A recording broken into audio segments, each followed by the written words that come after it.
Bhairavi call back ಮಾಡ್ತಿಲ್ಲ ಅಂದ್ರೆ ಏನಾದರೂ ಸಮಸ್ಯೆ ಆಗಿರ್ಬೋದಾ? ನಾನೇ ಅವ್ರ ಮನೆಗೆ ಹೋಗ್ತೀನಿ, ಏನಾಗಿದೆ ಅಂತ ಗೊತ್ತಾಗತ್ತೆ.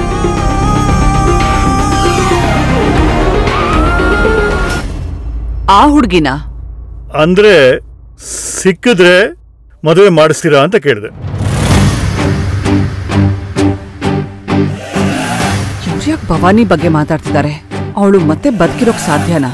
ಅಥವಾ ಅವಳು ಬದುಕಿದ್ದಾಗ ಇವ್ರೇನಾದ್ರೂ ಅವಳನ್ನ ನೋಡಿದ್ರ? ಹಾ, ಸಿಕ್ಕಿದ್ರೆ ಖಂಡಿತ ಮದುವೆ ಮಾಡಿಸ್ತೀನಿ.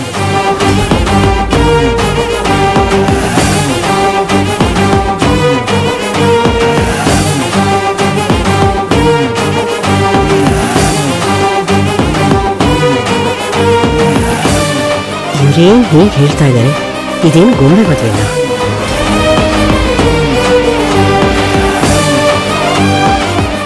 ಅವಳು ಸತ್ತೋಗಿರೋದು ನಿಮ್ಗಿನ್ನೂ ಕ್ಲಿಯರ್ ಆಗಿ ಗೊತ್ತಿಲ್ಲ ಅಲ್ವಾ? ಹಾಗಾಗಿ ಆ ಹುಡುಗಿ ನಿಮಗೆ ಸಿಕ್ಕಿದ್ರೆ ನಿಮ್ಮ ಹುಡುಗನ ಜೊತೆ ಮದುವೆ ಮಾಡಿಸ್ತೀರಾ? ಬೈ ಚಾನ್ಸ್ ಸಿಗ್ಲಿಲ್ಲ ಅಂದ್ರೆ ಬೇರೆ ಹುಡುಗಿನ ನೋಡಿ ಮದುವೆ ಮಾಡಿಸಿ. ಹಾ, ಖಂಡಿತ ಮಾಡಿಸ್ತೀವಿ. ಮನೇಲಿರೋ ದೊಡ್ಡ ಮಗಂಗೆ ಫಸ್ಟ್ ಮದುವೆ ಆಗ್ಬೇಕು, ಅತಾನೆ ಸಂಪ್ರದಾಯ.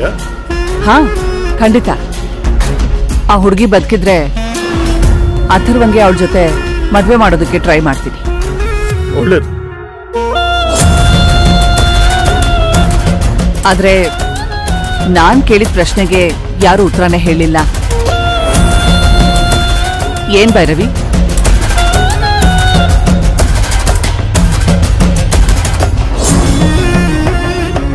ನೀವು ಫಸ್ಟ್ ಆ ಥರ ಒಂದು ಮದುವೆ ಫಿಕ್ಸ್ ಮಾಡ್ಕೊಳ್ಳಿ, ಅದಾದ್ಮೇಲೆ ನಂಗೆ ಹೇಳಿ. ನನ್ನ ಮಗಳು ಭೈರವಿನ ನಿಮ್ಮನೆಗೆ ಕೊಡಬೇಕೋ ಬೇಡವೋ ಅಂತ ಆಮೇಲೆ ಯೋಚನೆ ಮಾಡ್ತೀನಿ.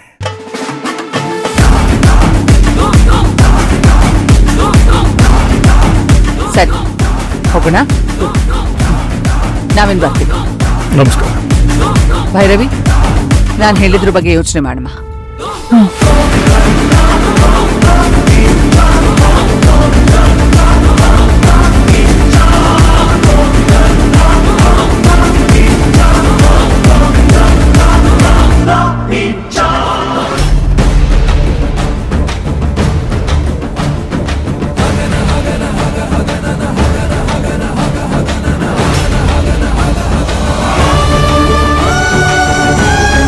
ಇದು ಅಮ್ಮನ ಕಾರ್ ಅಲ್ವಾ? ಅಮ್ಮ ಯಾಕೆ ಇಲ್ಲಿಗೆ ಬಂದಿದ್ರು?